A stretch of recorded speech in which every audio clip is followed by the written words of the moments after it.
Hello guys, मेरा नाम ताशु दास है। मैं आप सभी को नीट यूजी और बायो का प्रिपरेशन कराऊंगी। सबसे पहले आज हम लोगों ने स्टार्ट किए animal kingdom chapter. Animal kingdom चालू करने से पहले आप सभी को कुछ इंपॉर्टेंट पॉइंट्स पता होने चाहिए, जैसे कि मल्टीसेलुलर का मतलब क्या होता है, हेटेरोट्रॉप्स का मतलब क्या होता है, होलोजोइक का मतलब क्या होता है, ये सब। जैसे कि जितने भी एनिमल्स होते हैं सब कैसे होते हैं, मल्टी सेलुलर। मल्टी का मतलब क्या होता है, बहुत सारा, मतलब मेनी। और सेलुलर का मतलब क्या होते हैं, सेल्सेस, मेनी सेल्सेस। ठीक है। All animals are multi cellular. All animals are multi cellular. Multi cellular, this helps in division of labour. Labour का मतलब क्या होता है, वर्क को डिवीजन करना। हमारे एनसीईआरटी में लेबर करके एक लाइन है, वो उसमें एनसीईआरटी में इतने अच्छे से नहीं बताया। लेबर का मीन्स मतलब होता है वर्क को डिवीजन करना। ठीक है। All animals are multi cellular. Heterotrophs. Heterotrophs का मतलब क्या होता है, जो एनिमल्स डिपेंड होते हैं दूसरे के ऊपर, किसके लिए, फूड के लिए। जैसे कि हम भी क्या होते हैं, डिपेंड होते हैं फूड के लिए, किसके ऊपर, प्लांट्स के ऊपर, दूसरे एनिमल्स के ऊपर। इसी को हम क्या बोलते हैं, हेटेरोट्रॉप्स बोलते हैं। Heterotrophs which depend on other for food. Holozoic means मतलब क्या होता है, पहले इंजेशन करना फिर डाइजेशन करना। जैसे कि हमने फूड खाए तो पहले हम क्या करते हैं, उसको चीव करते हैं, मतलब चबाते हैं, फिर उसको हम क्या करते हैं, डाइजेस्ट करते हैं। होलोजोइक का मतलब क्या होता है, first ingestion and then digestion. जितने भी एनिमल्स होते हैं सब क्या शो करते हैं, क्या दर्शाते हैं, सब में लोकोमोशन होता है, ग्रोथ होता है, रिप्रोडक्शन होता है, मूवमेंट होता है, और भी सब बहुत सारी चीज़ें करते हैं। लोकोमोशन और मूवमेंट में डिफरेंस होता है, पर सबको लगता है कि लोकोमोशन और मूवमेंट एक है। नहीं, लोकोमोशन का मतलब क्या होता है, एक जगह से अपनी दूसरे जगह पे जाना, मतलब पोजीशन चेंज करना। और मूवमेंट का मतलब क्या होता है, बैठे बैठे ही अपने हाथ को हिलाना या कुछ भी, गर्दन, ये सब, उसको हम क्या बोलते हैं, मूवमेंट बोलते हैं। एनिमल्स में show locomotion, growth, reproduction, movement, etc. आज हम लोग क्या चालू कर रहे हैं, बेसिस ऑफ क्लासिफिकेशन। सबसे पहले एनिमल किंगडम का हम लोग क्या पढ़ेंगे, बेसिस ऑफ क्लासिफिकेशन। क्लासिफिकेशन क्यों करना ज़रूरी था, क्लासिफिकेशन करना इसलिए ज़रूरी था क्योंकि इससे हमारी स्टडी इजी हो जाती है, और कौन से एनिमल्स पहले आए और कौन से एनिमल्स बाद में आए उसका भी हमको पता चल जाता है। Classification is require for better understanding of the characters and it's systematic position. ठीक है। बेसिस ऑफ क्लासिफिकेशन में सबसे पहले हम पढ़ेंगे लेवल ऑफ ऑर्गेनाइजेशन के बारे में, जिसको हम लिखेंगे पढ़ते समय LOO से। Symmetry, germ layer, coelom, body plan, segmentation, notochord, digestive system, reproductive system और सर्कुलेटरी सिस्टम, ये सब के बारे में हम लोग डिटेल में पढ़ेंगे कि ये क्या होते हैं करके बाद में। ठीक है। सबसे पहले आज हमारे इसमें हम चालू कर रहे हैं कि level of organisation. Level of organisation का मतलब क्या होता है, लेवल ऑफ ऑर्गेनाइजेशन का मतलब होता है अरेंजमेंट। लेवल ऑफ ऑर्गेनाइजेशन का मतलब क्या होता है, अरेंजमेंट। ठीक है। लेवल ऑफ ऑर्गेनाइजेशन में हम लोग cellular level of organisation, tissue level of organisation, organ level of organisation और organ system level of organisation के बारे में पढ़ेंगे। सबसे पहले आज हम लोग बोलेंगे सेलुलर लेवल ऑफ ऑर्गेनाइजेशन का मतलब क्या होता है। सेलुलर लेवल ऑफ ऑर्गेनाइजेशन में सिर्फ और सिर्फ जो सेल होते हैं, सेल नहीं होते हैं। ठीक है। Animal in which cells are present, ऐसे एनिमल जिसमें सेल ही प्रेजेंट होता है, और वो सेल जो होते हैं लूजली अरेंज होते हैं, ऐसे पास पास में नहीं होते, वो ऐसे रहते हैं, एक इधर ऐसे करके रहते हैं। ठीक है। Animal in which cells are present and loosely arrange, not forming a tissue, is called cellular level of organisation. Cellular level of organisation में सिर्फ हमारा एक ही एग्जाम्पल आता है जिसका नाम है पॉरीफेरा। आप लोगों को नीट के हिसाब से, अगर आप नीट का प्रिपरेशन कर रहे हो तो आप लोगों को ये पॉरीफेरा एग्जाम्पल, जितने भी एग्जाम्पल आएंगे सबको लर्न करना है आपको, ठीक है। अब second is tissue level of organisation. Tissue कैसे करके बनता है?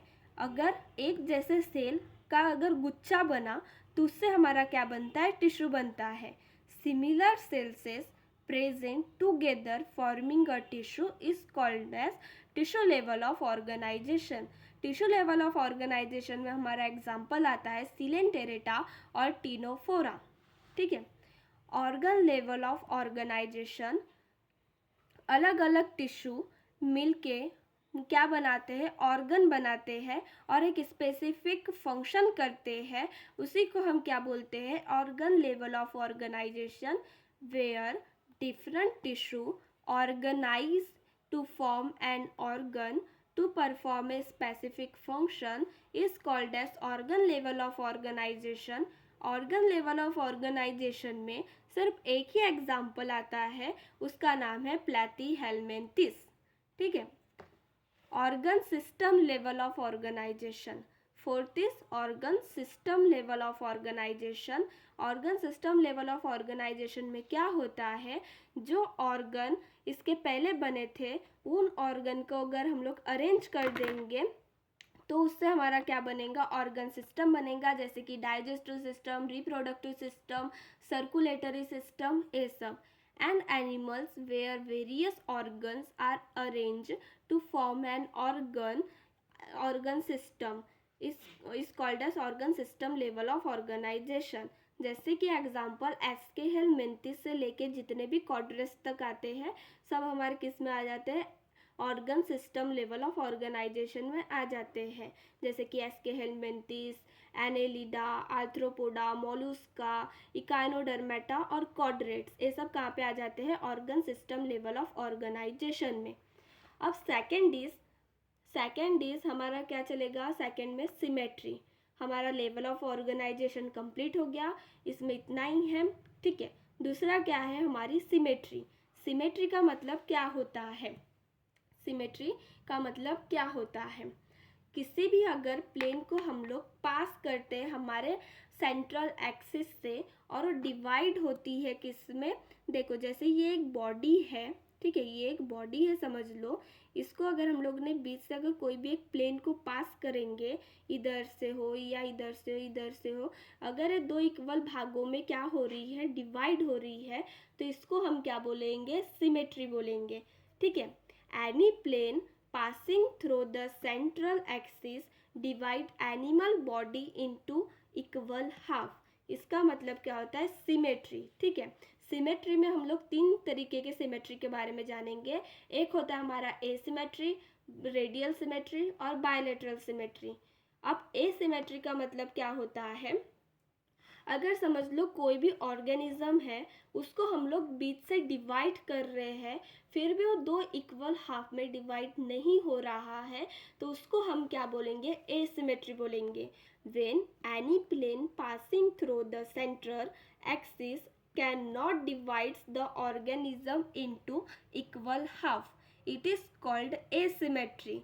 when any plane passing through the central axis cannot divide the organism body into equal half, it is called asymmetry। asymmetry में सिर्फ हमारा एक ही एग्जाम्पल आता है पॉरीफेरा, मोस्टली पॉरीफेरा। पॉरीफेरा को हम लोग किस नाम से जानते हैं? स्पॉन्जी के नाम से भी जानते हैं। जब हम लोग डिटेल में पढ़ेंगे पॉलीफेरा को तो हमारे पास क्या आएगा? स्पॉन्जी वर्ड भी आएगा, ठीक है। अब सेकंड हम लोग बोलेंगे आज के इसमें रेडियल सिमेट्री, ठीक है। किसके बारे में बोलेंगे? Radial symmetry. When radial symmetry का मतलब क्या होता है? ये एक ऑर्गेनिज्म है समझ लो, उसको मैंने इधर से भी डिवाइड की तो भी वो दो इक्वल हाफ में डिवाइड हुआ, इधर से भी अगर किसी भी प्लेन को मैं पास करूँगी तो दो इक्वल हाफ में डिवाइड होगा, इधर से भी करूँगी तो दो इक्वल हाफ में, इधर से भी करूँगी तो दो इक्वल हाफ में। अगर मैं किसी भी ऑर्गेनिज्म को कितने भी प्लेन पास करूँगी उसके बीच से तो भी वो बीच से डिवाइड होगा, उसको मैं क्या बोलूँगी? Radial symmetry. When more than one plane, जब हम लोग ज़्यादा से ज़्यादा एक मतलब बहुत सारे प्लेन अगर पास करेंगे उस ऑर्गेनिज्म के बीच से, फिर भी वो दो इक्वल हाफ में डिवाइड होगा, तो उसको हम बोलेंगे radial symmetry. When more than one plane passing through the central और central axis divides the organism body into equal half. ठीक है, जैसे कि एग्जांपल हमारा आ जाता है सिलेंटेरेटा, टिनोफोरा और इकाइनोडर्म एडल्ट। इकाइनोडर्म एडल्ट भी होता है, लार्वा भी होता है। तो ये बहुत इंपॉर्टेंट एग्जांपल है, इकाइनोडर्म एडल्ट, ये याद कर लेना।